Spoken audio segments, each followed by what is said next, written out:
My husband said, "My ex is coming to our family dinner."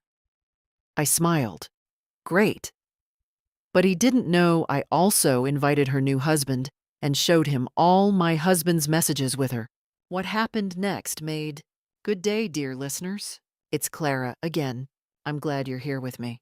Please like this video and listen to my story till the end and let me know which city you're listening from. That way I can see how far my story has traveled.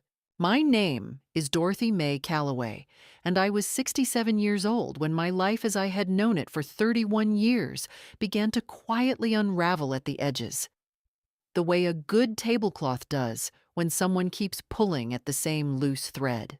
I had built something real. That was the thing people always forgot to say about women like me.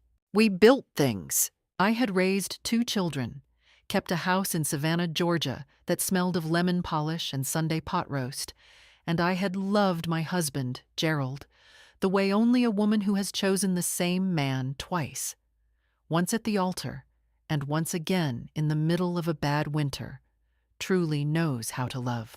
Gerald was 69, retired from 30 years in civil engineering, and he filled the house with NPR and the smell of his morning coffee. We were not a perfect couple, but we were a real one.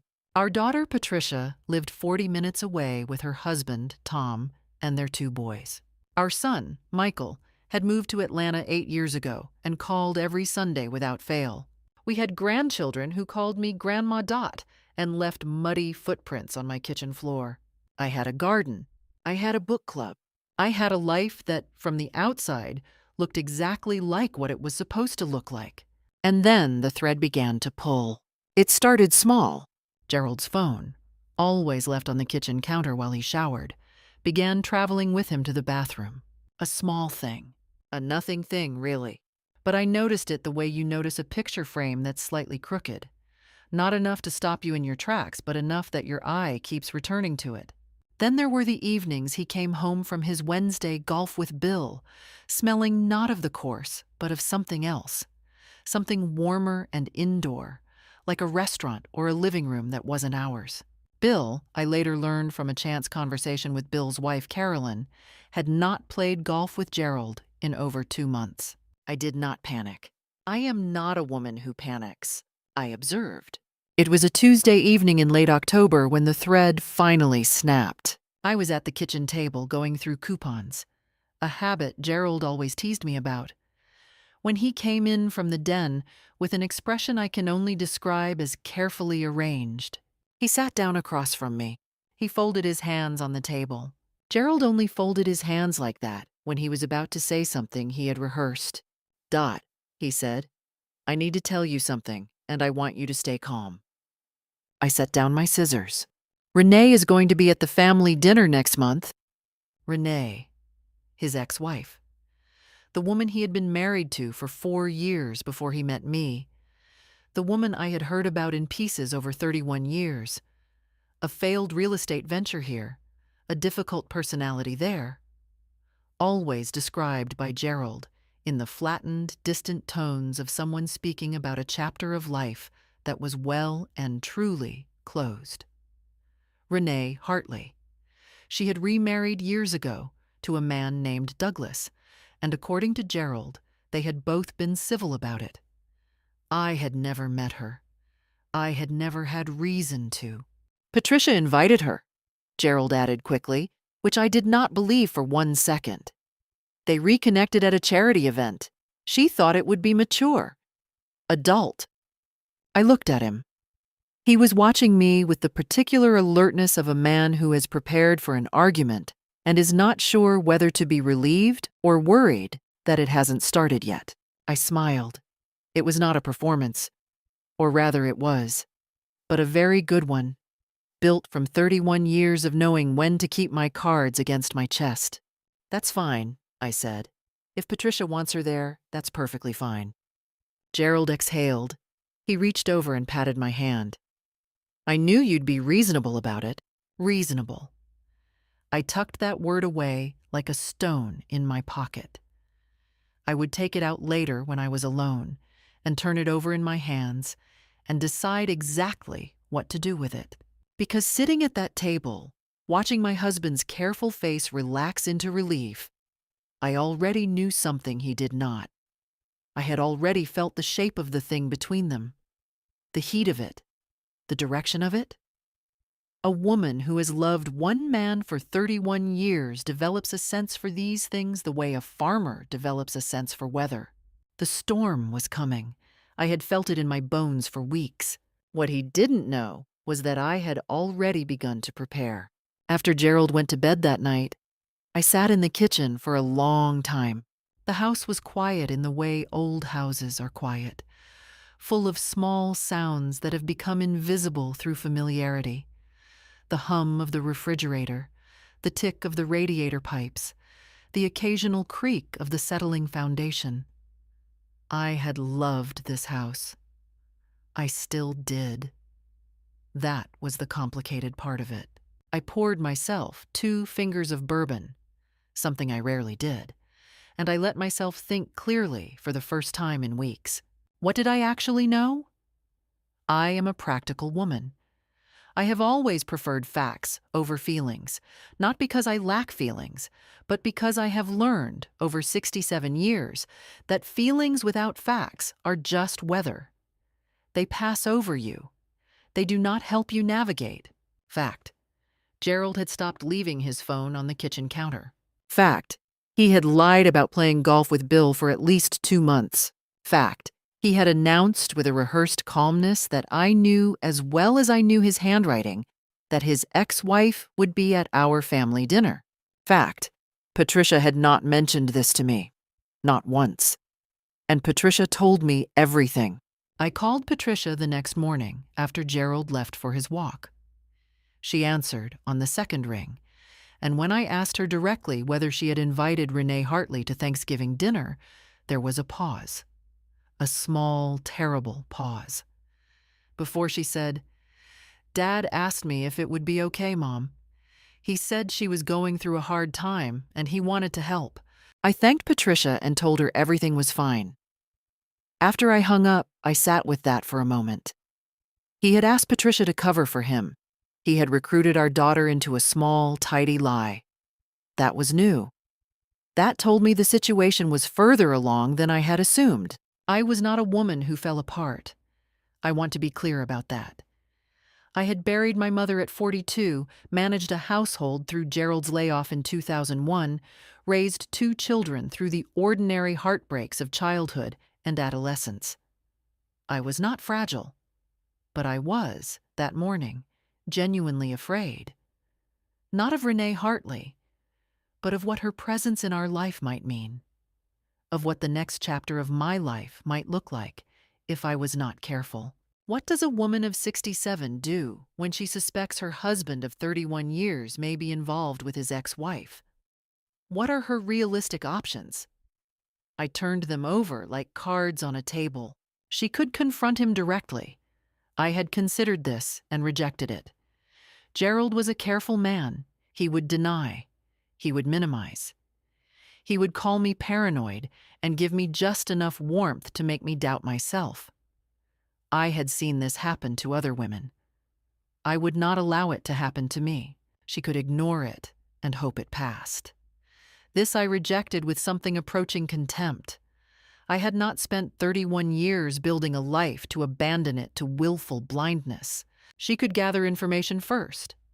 Yes. This was the only answer that made sense to me. Before I did anything, before I said a single word, I needed to know the truth. Not a feeling, not a suspicion. The actual, documentable truth. I was not without resources. I was retired, but I was not idle. My late friend Carol's son, Marcus, ran a small private investigation firm in Savannah. I had met him at Carol's funeral 2 years ago, and he had given me his card with the sincerity of someone who meant it. I had kept the card in the small drawer of my writing desk, the way I kept everything that might someday matter. I also thought about Renee's husband, Douglas Hartley. Gerald had mentioned him only in passing over the years, a financial consultant of some kind, pleasant, quiet. If Renee and Gerald were conducting some kind of Renewed relationship. What did Douglas know? Did he suspect? Was he in the same position I was, sitting in his own kitchen, turning over the same quiet evidence? And then, slowly, the shape of a plan began to form. It was not a plan born of revenge. Not yet. It was born of a desire for truth and for dignity. I wanted to walk into that family dinner with full knowledge of what was happening in my own life. I wanted, for once, not to be the last person in the room to know. I opened my writing desk drawer and found Marcus Webb's card. I poured the rest of the bourbon down the sink. I needed to be clear-headed. I had work to do. Marcus Webb was a quiet man in his early 40s who wore plain clothes and spoke in measured sentences. The kind of man you would forget in a crowd, which was, I supposed, precisely the point. I met him at a coffee shop on Broughton Street on a Thursday morning, having told Gerald I was going to my book club. Gerald had not even looked up from his newspaper. I told Marcus what I knew and what I suspected. I kept my voice steady. He listened without interrupting, which I respected. When I finished, he asked 3 precise questions. How long had the behavior changes been occurring? Did I have any existing record of Gerald's communications? Texts, emails, anything? And did I know Renee Hartley's current address? I had the address. I had found it, with moderate effort, through the Chatham County property records, which are public. Gerald had mentioned years ago that Renee had bought a place in the Ardsley Park neighborhood after her second marriage. It had not been difficult to locate. Marcus told me his rate and what he could and could not do legally. He was very clear about that. He could document physical meetings in public spaces. He could not access private communications. He could provide a record of movements and patterns. He told me the work would take a minimum of 2 weeks and that I should not change my behavior at home in any way that might make Gerald suspicious. I wrote him a check and went home and made dinner. Over the next 2 weeks, I learned the discipline of stillness. I smiled at breakfast. I asked Gerald about his walk. I attended my book club. Actually attended, which meant I had to read 40 pages of a novel I could barely concentrate on. And I waited. Meanwhile, I began to notice that Gerald was watching me differently. Not with guilt. Gerald was too practiced at compartmentalization for guilt to surface easily. But with a new, evaluating attentiveness. As if he was calibrating me. Measuring my reactions against some internal expectation. Once, when I came home from an errand, 20 minutes later than expected, I found him in the hallway with a look that disappeared too quickly for me to name. He asked where I'd been. I told him the drugstore line was long. He nodded. He went back to the den. He was checking on me, that was new. I also called Douglas Hartley. This took considerable nerve, and I will not pretend otherwise. I had found his number through his business. He worked for a financial consultancy that had a website, and the website listed a general inquiry email, from which I obtained a phone number through a politely worded inquiry as a prospective client. I called from my cell phone during one of Gerald's walks and identified myself only as Dorothy, a name that by itself would mean nothing to him. I did not tell him who I was or why I was calling. Not yet. I simply established that he existed, that he answered his own phone, and that he sounded like a tired man. There was something in his voice, a flatness, a kind of practiced politeness over a hollow space, that I recognized. It was the sound of someone who had also been wondering. I told him I had the wrong number and apologized. He said it was no trouble. I sat with that for a while. Marcus called me on a Friday evening when Gerald was in the shower. He asked me if I could meet him the following morning. His voice was neutral, but the kind of neutral that carried weight beneath it.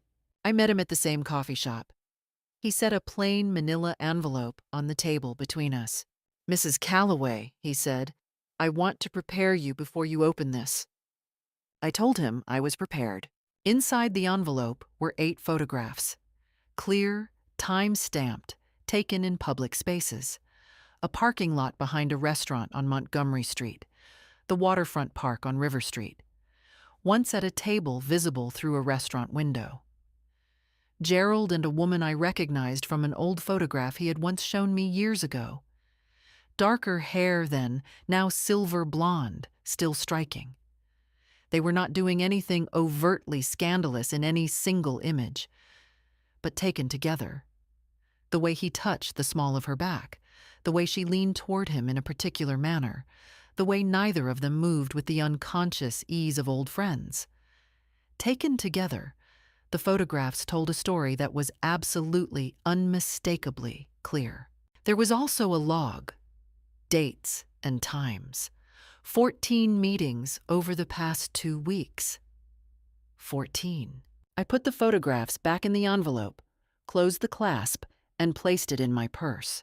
"Thank you, Marcus," I said. I left a tip on the table, stood up, and walked out into the autumn morning. I had what I needed. Now I had to decide what to do with it. The family dinner was the Saturday before Thanksgiving. I had called Douglas Hartley again 4 days before, this time properly, with my full name, with clarity, and without apology. I told him who I was. I told him what I had. He was silent for a long time. Then he said, very quietly, "How long?" I told him, 14 documented meetings in 2 weeks, and that I believed it had been ongoing for longer. He asked if we could meet. I said yes. We met at a neutral location, a library meeting room I reserved under a false pretext. Douglas was a trim man in his early 60s with silver hair and the particular posture of someone who had been holding tension in his shoulders for a long time. I showed him the photographs. I showed him the log. He looked at each one carefully, without expression, the way a man looks at something he has already half known but needed to see confirmed before he could act. He thanked me. I told him I planned to invite him to the dinner. He said he would come. I also, quietly, told Patricia what I knew, not everything, but enough. Patricia cried. Then she got angry. Then she composed herself with a speed that reminded me she was, after all, my daughter. She told me she would not interfere, but she would be there. The dinner was at our house. I cooked because I have always cooked, and because doing something familiar with my hands kept me calm. By the time Gerald helped me set the table at 5 o'clock, I was the steadiest I had been in weeks. Renee arrived with Gerald's orchestrated casualness, as though her presence at our table were a normal, administrative matter. She was elegantly dressed and carried a bottle of wine and wore the particular expression of a woman who has decided to be gracious in a situation she has constructed herself. She greeted me warmly. I greeted her warmly in return. We were both, for the moment, performing. Douglas arrived 12 minutes later. The moment Renee saw him in the doorway, her face did something involuntary. A small, rapid reorganization, like a deck of cards quickly shuffled. Gerald, who was carrying a serving dish from the kitchen, stopped in the doorway and looked from Douglas to me. His expression moved through surprise and into something colder and more calculating. "Dorothy," he said, with the careful tone of a man choosing his first word in a negotiation. I didn't know Douglas was coming. "I invited him," I said pleasantly. "I thought it would be nice for Renee to have her husband here." We sat down to dinner. It lasted 40 minutes before it broke apart. I had shown Douglas, before the dinner, the relevant text messages. I had found Gerald's second phone, a prepaid one, in the pocket of his winter coat in the hall closet, 2 days after meeting Marcus. I had photographed every conversation on it with my own phone. What Douglas confronted Renee with, quietly and then less quietly, at my dinner table, was specific and irrefutable. Gerald turned to me. His voice was low and very controlled. "You had no right," he said. "To know the truth about my own marriage?" I replied.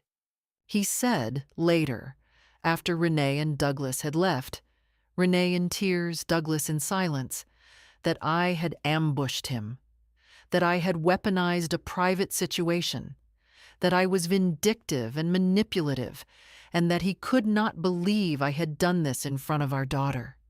He was standing in the kitchen, and his voice had the quality of something that has been stored under pressure. I let him finish. Then I said, "Gerald, I know everything. I have known for weeks, and I have documentation." I set a copy of Marcus's photographs on the counter between us.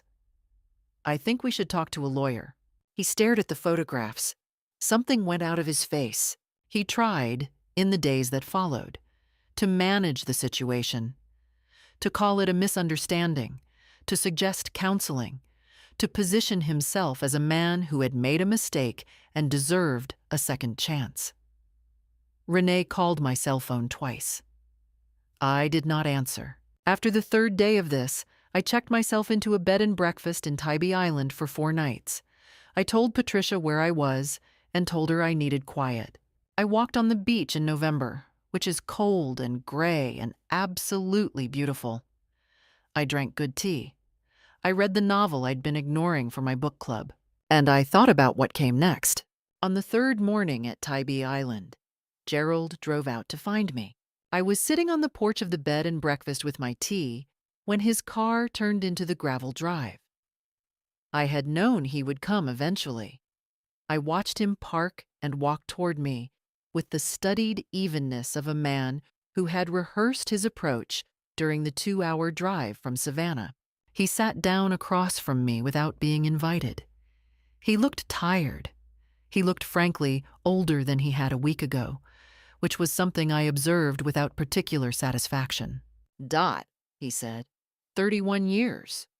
"Yes," I said. "We can't throw that away." "Gerald," I said, "I'm not the one who threw anything." He talked for 20 minutes. He was good at it. He had always been good with words, a precise, reasonable man, and he deployed that precision now. He spoke about the length of our marriage, about our grandchildren, about the life we had built, about how what had happened with Renee was a failure of judgment that he was prepared to take responsibility for, if I would give him the chance. He said the word mistake 4 times. He did not say the word sorry once, which told me everything I needed to know about how much he had actually changed in the 4 days since our kitchen confrontation. I listened. I let him finish. Then I said, "I'll be home Sunday. We can speak with an attorney Monday." He looked at me as though I were a person he was seeing for the first time. Perhaps he was. Perhaps the Dorothy he had known for 31 years had absorbed his reasonable, controlled manner so thoroughly that when she turned it back on him, with full, quiet force, he did not recognize her. He drove back to Savannah. Renee's second call came that evening. This time I answered because I had decided I wanted to hear what she would say. She said she was sorry. She said she hadn't intended for things to go this far. She said she had always respected me, which was so transparently false that I almost admired the nerve of it. Then she said, and this was the part that interested me, that she hoped we could handle this quietly, for the sake of Douglas and the children and the families involved. She said the word quietly, the way people say it when they mean in a way that benefits me. I told her I appreciated the call and wished her well. After I hung up, I sat with the satisfaction of a woman who has held her ground, but I also knew I could not do this alone.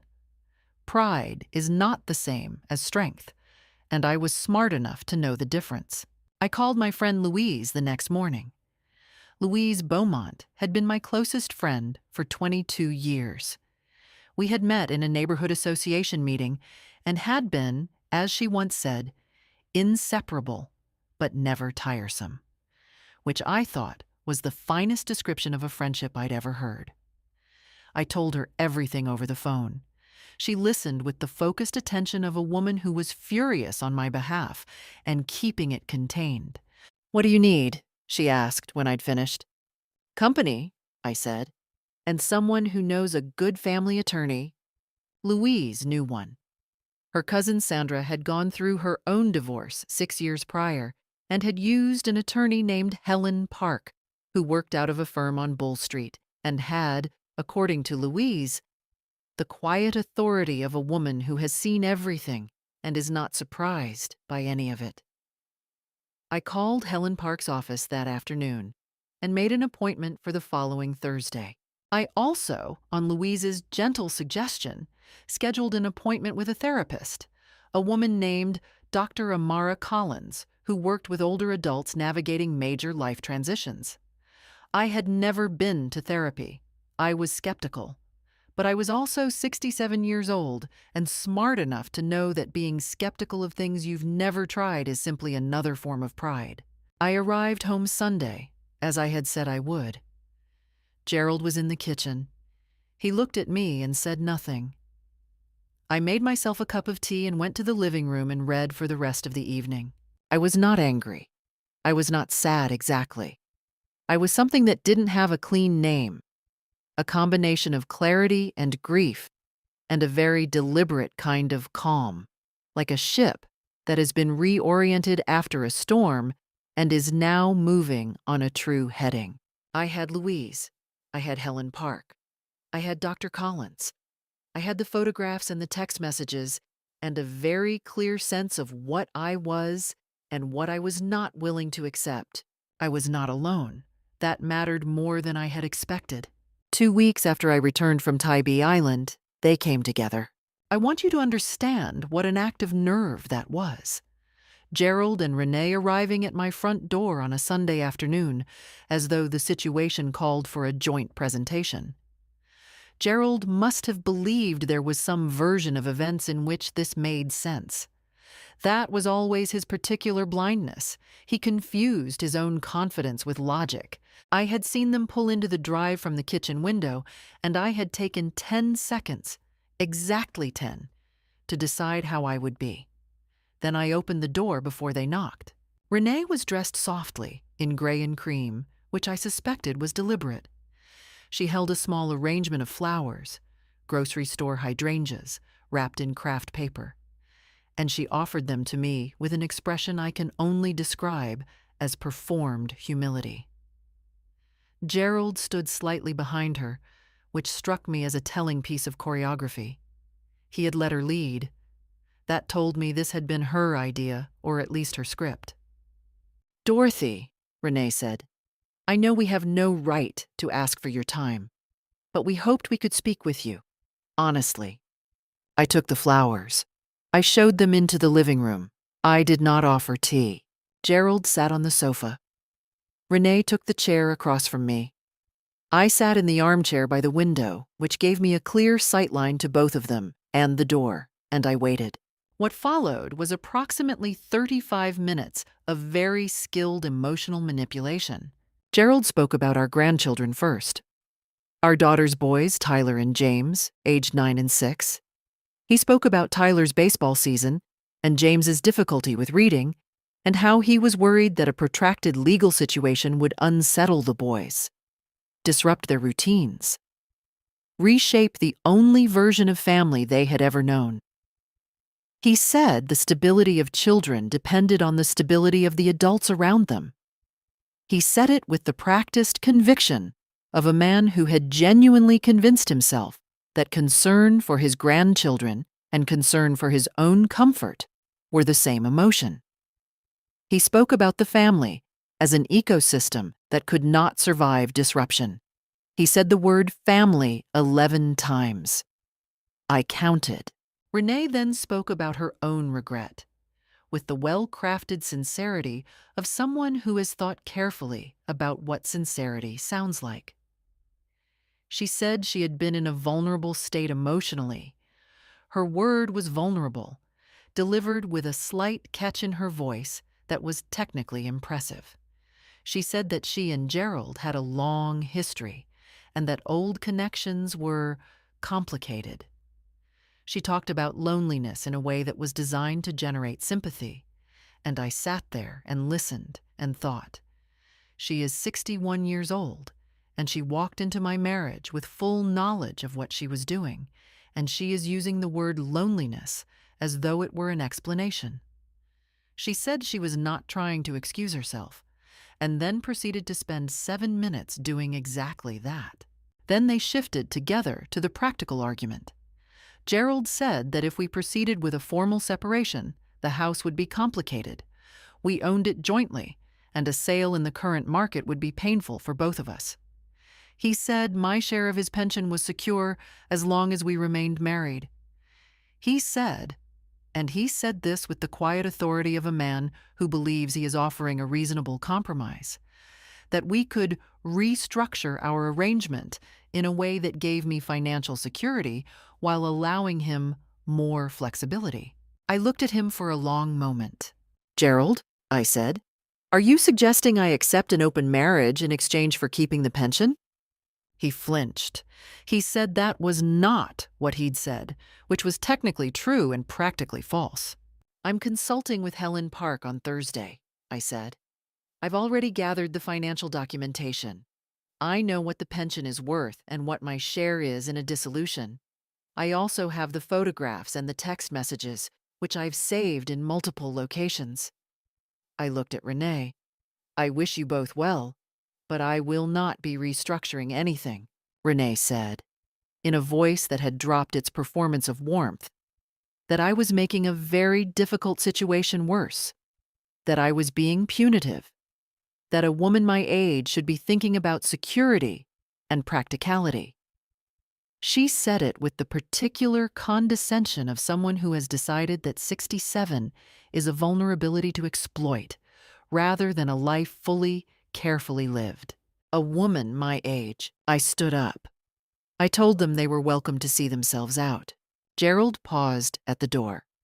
He turned back slowly, the way people do when they've prepared a final word and intend to use it. He said something I will not repeat here because it was designed to wound, and it came close to working. He knew me well enough to know where to aim. He knew about my mother, about the years I had spent worrying I was not enough, about the particular fears that live in the interior of a woman who has given a marriage everything she had. That was the terrible intimacy of 31 years. The knowledge it gives another person of your most vulnerable architecture. He used it deliberately, precisely, and without hesitation. That, more than anything else that had happened in the preceding weeks, told me exactly who he had always been beneath the composed, reasonable surface. After they left, I locked the door and stood in my hallway for a moment. There it was. The fear. A real, cold, animal fear. The house felt very large and very quiet, and I was 67 years old, and 31 years was a long time. And for a moment I felt the full weight of what I was walking away from. Not Gerald, not the man who had just walked out my door, but the version of my life that had felt safe and known and mine. The grief of that was real, and I did not pretend otherwise. But then I thought, he knew where to aim, and that told me everything about who he was and who I was, and what this marriage had quietly been for longer than I had let myself see. The fear didn't leave, but it changed into something harder, something I could use. Helen Park, it turned out, was a small woman in her mid-50s who wore reading glasses on a chain and spoke the way a surgeon uses a scalpel, with complete economy and zero waste. After our first meeting, she had advised me to take no further confrontational action while documentation was being prepared. I had listened to her almost completely. The one deviation was this: I organized a family meeting. Not a dramatic one. Not a performance. A necessary one, because Patricia deserved to hear the truth in full from me, not in fragments from her father. And because Michael, who had been calling every Sunday and sensing, with the accurate intuition of a son who knew his parents, that something was seriously wrong, deserved the same. I also knew, with the particular clarity that had settled over me in the weeks since Tybee Island, that if I allowed Gerald to continue managing the narrative within our family, he would do so successfully. He was very good at managing narratives. He had been doing it, I now understood, for 11 months at minimum. I invited Patricia and Michael to the house on a Saturday afternoon, 3 weeks after the Sunday visit from Gerald and Renee. Gerald did not know about the meeting until the morning of. I told him at breakfast, calmly, that Patricia and Michael were coming at 2 o'clock and that I thought it would be best if we were all in the same room together. He looked at me, and I could see him calculating whether to refuse, whether to call Patricia, whether to try to preempt whatever was coming. He said he would be there. Patricia arrived first, with Tom, who sat quietly throughout and said almost nothing, which was the most useful thing he could have done. Michael drove down from Atlanta. He embraced me at the door for a long moment without saying anything. He was 41 years old, and he had his father's height and his mother's eyes. And that afternoon I was very glad to have him in the room. Gerald sat across from me. He was dressed carefully, as though for a professional event. He had already called Patricia twice that morning, I later learned, to try to frame the meeting before it happened. Patricia had listened politely and said very little. She was, as I have said, my daughter. I let him speak first. It was a deliberate choice. I wanted the children to see what he did with an opening, how he used it, what he reached for. He spoke about complexity.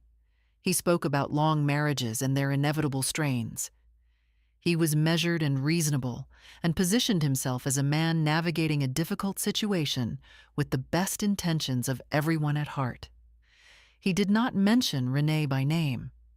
He spoke around her the way you speak around a word you hope no one will ask you to define. I waited until he finished. Then I placed the folder Helen Park had helped me prepare on the coffee table, and I opened it.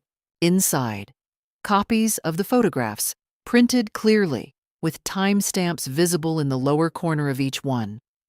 A printed log of the 14 meetings documented by Marcus Webb, and the additional 8 meetings Marcus had documented in the 2 weeks following my return from Tybee Island. The text messages from the prepaid phone, printed and dated, organized chronologically, spanning 11 months. Not weeks, 11 months. Gerald had begun contacting Renee the previous December. I had worked backward through the dates, which meant that his announcement at the kitchen table in October, the one I had received with a smile and a stone in my pocket, was not the beginning of the situation. It was merely the moment he had decided to make it visible. Gerald's face changed in a way I had not seen in 31 years. The composed managerial exterior dropped, not all at once, but in stages, like a wall losing its mortar. First the eyes, then the set of the jaw, then the deliberate placement of the hands, which had been folded on his knee and now separated, as though he no longer trusted them to hold their position. He said that the messages had been misinterpreted. He said that context was missing. He said that Marcus Webb had been hired to, and here he turned to me with something that was almost contempt, spy on him, in his own home, which was a violation of his privacy and possibly illegal. Marcus documented public meetings, I said. You're welcome to raise the legality with your own attorney. You went through my phone, he said. You left it in your coat pocket, I said. I found it when I was hanging the coat. Michael said, very quietly, Dad, the room was still. Outside, a car passed. The refrigerator hummed in the kitchen. Small, ordinary sounds, completely indifferent to what was happening in the living room. Renee was not present. She was not family and was not invited. But her name was present, in black ink, across 11 months of printed text messages on my coffee table in front of my children. There is no performing your way out of a printed document. There is no managing the narrative when the narrative is already on the table, dated and organized and undeniable. Gerald tried twice more to reframe. He attempted the language of nuance, of complexity, of a long marriage's private difficulties that could not be reduced to documents. He was skilled at it. I will say that plainly, because it is true. But Patricia had read the messages. Michael had read the dates. You cannot perform nuance in the face of 11 months of evidence. And Gerald Calloway, who had always trusted his own intelligence absolutely, could not locate an argument that moved anyone in the room. He looked at his son's face. He looked at his daughter's. Whatever he saw, there was apparently sufficient, because he stopped trying after the second attempt.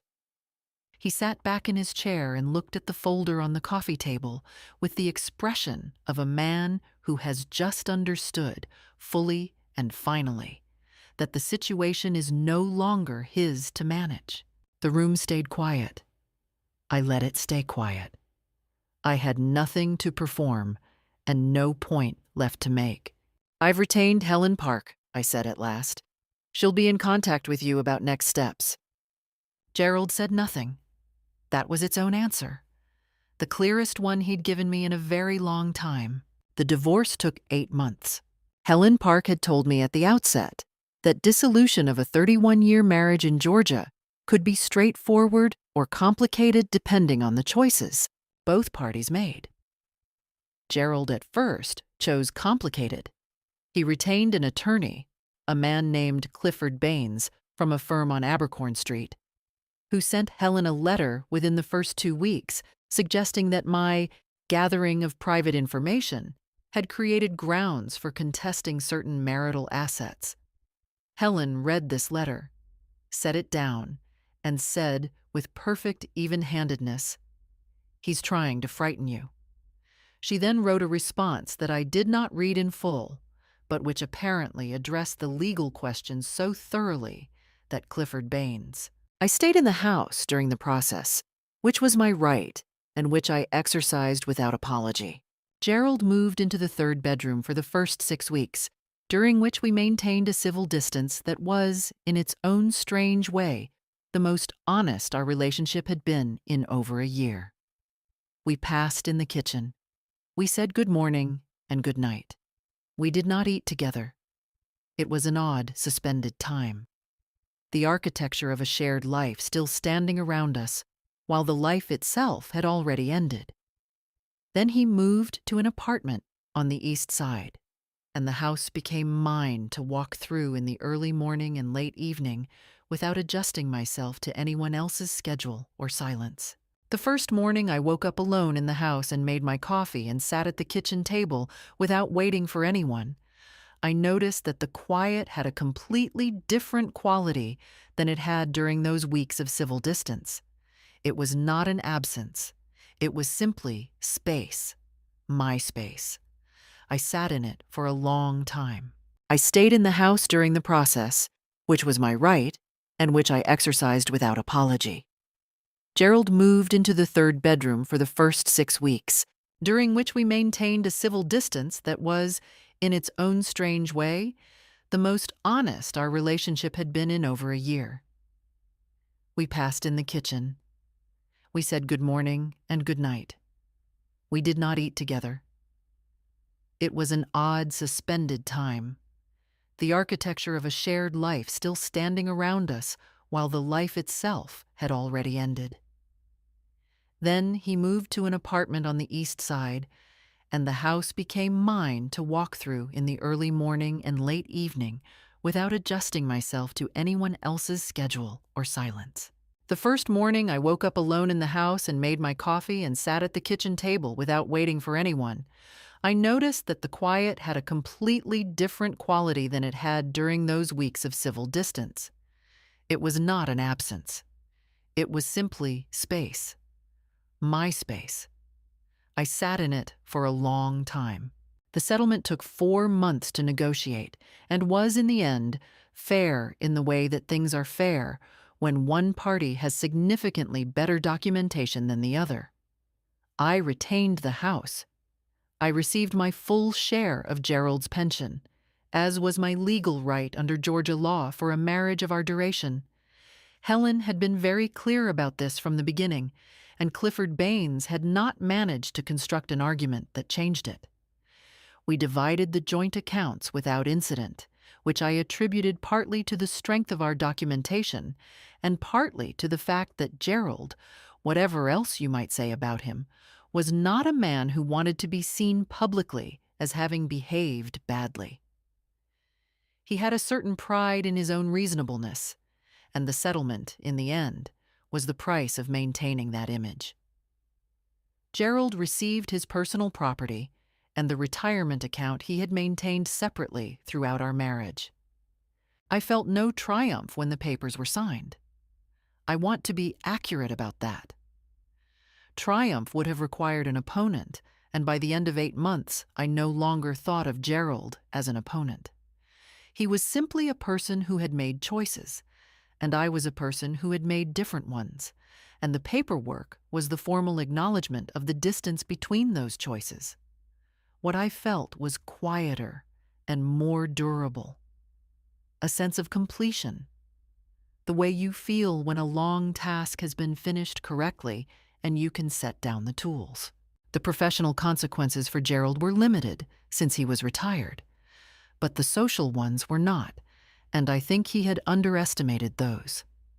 Savannah is, despite its size, a town with a long institutional memory, particularly in the circles Gerald and I had occupied for 3 decades. People knew. People had seen Douglas Hartley at our Thanksgiving dinner, and people had heard, in the way that information moves through a community of people who have known each other for years, what that meant. Gerald discovered that the social world he had expected to continue inhabiting was somewhat cooler than he had anticipated. Some of this was the natural consequence of a divorce at his age. Couples reconfigure, invitations shift. But some of it was something more specific, and I suspect he knew what it was. Douglas, for his part, had retained his own attorney within a week of that dinner. His divorce from Renee proceeded in parallel with mine and was, by all accounts I received secondhand through Louise, considerably more acrimonious. Renee had less financial leverage than she'd imagined, and Douglas, who managed money professionally and had done so for 30 years, had a very precise understanding of their joint assets and a very limited tolerance for being deceived by someone he had trusted with his household and his name. He had also, I gathered, kept extremely thorough financial records throughout their marriage, which was the habit of a man in his profession, and which, in this circumstance, served him exceptionally well. She did not come out of it well. Gerald attempted, twice during the 8 months, to suggest that we might reconsider the divorce if I was willing to discuss things. Both times I referred him to Helen Park, because that was the correct response and also, frankly, the most efficient one. Helen had the patience for those conversations. I did not. The second time he called, late on a Wednesday evening, his voice had something in it that was different from every other version of Gerald I had heard across the 8 months of proceedings. Something unscripted, unmanaged. He asked whether I had ever really loved him, not as an accusation, as a genuine question, from a man who was perhaps for the first time uncertain of an answer he had assumed he knew. I thought about it seriously because it deserved a serious answer. Gerald, I said, I loved you for 30 years before you gave me a reason not to. That should tell you exactly what kind of woman I am, and exactly what you lost. He had no answer for that.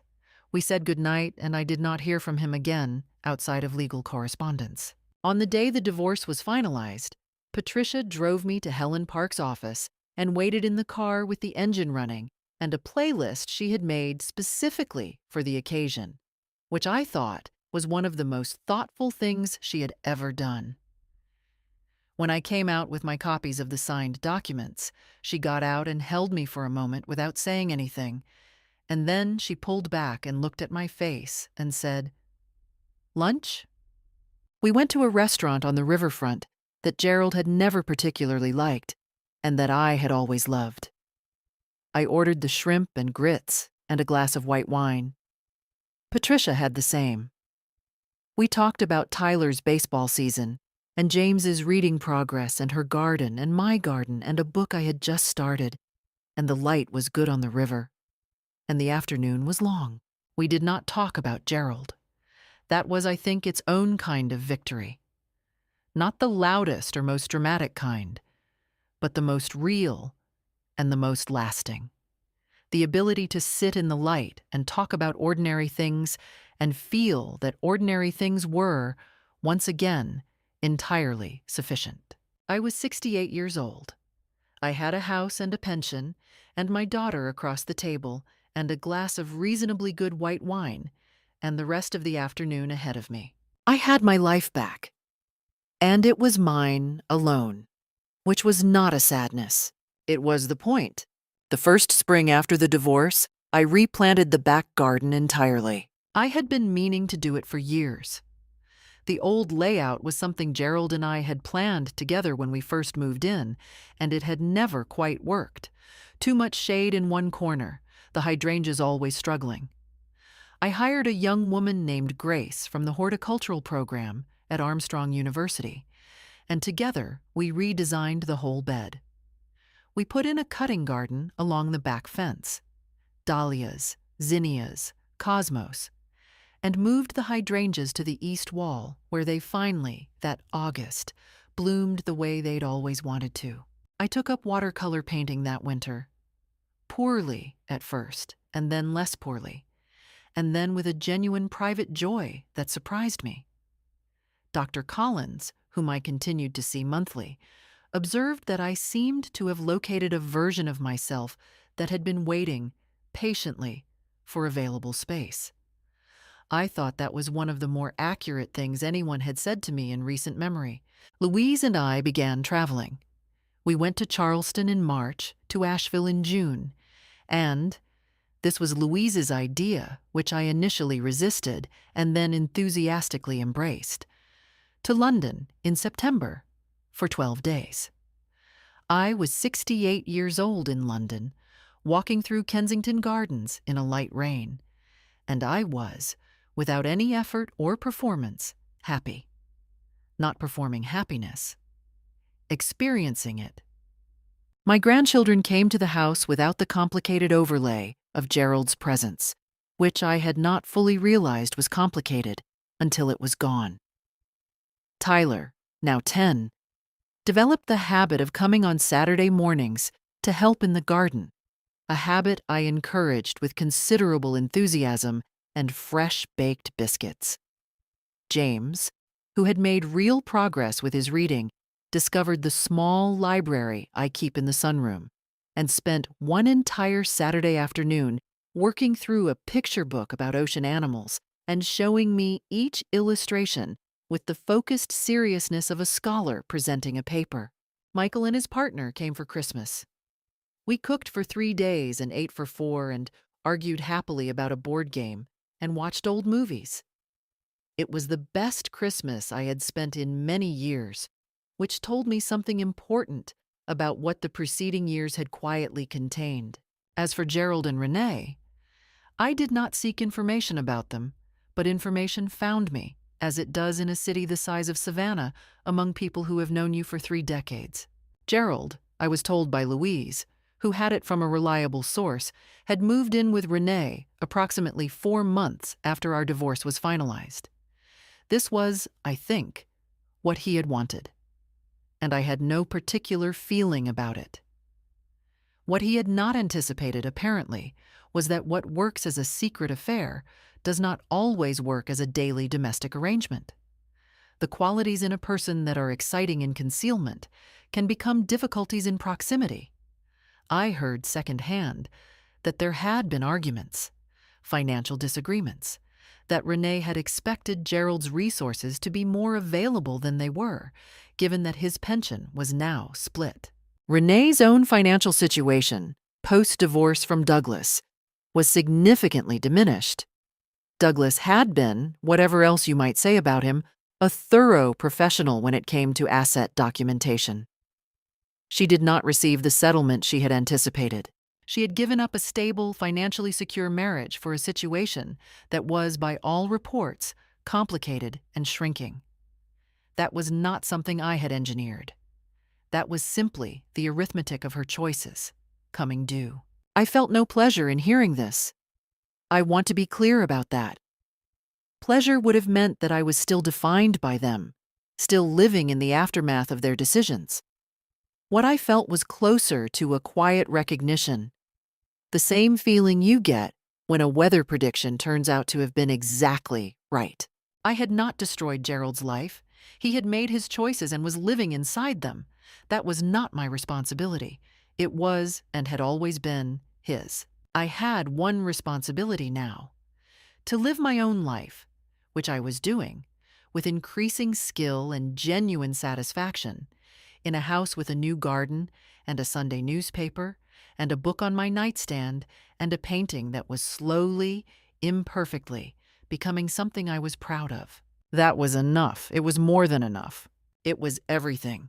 They told me to be practical, to be quiet, to accept, at 67, whatever was offered. I chose differently. Here is what I learned, not from books, but from living through it. First, document everything before you confront anyone. Feelings without evidence leave you vulnerable. Evidence without feelings leaves you powerful. Second, the people who urge you to be reasonable are usually the ones who benefit most from your silence. Third, allies matter. I could not have done this alone, not without Louise, not without Helen, not without Patricia standing in that room. Ask for help before you think you need it. Fourth, what a person does in secret tells you who they actually are. The public version is just a performance. Trust the private one. Fifth, it is never too late to choose yourself. I was 67 years old. There is no age at which dignity has an expiration date. Now I want to ask you something. If you had been sitting at that kitchen table with 31 years behind you, a smile on your face, and a stone in your pocket, what would you have done? Would you have confronted him immediately, stayed silent, walked away without a word? Tell me in the comments. I read every single one. And if this story found you at the right moment, if it gave you something you needed today, you know what to do. Thank you for listening. Truly, it means more than you know.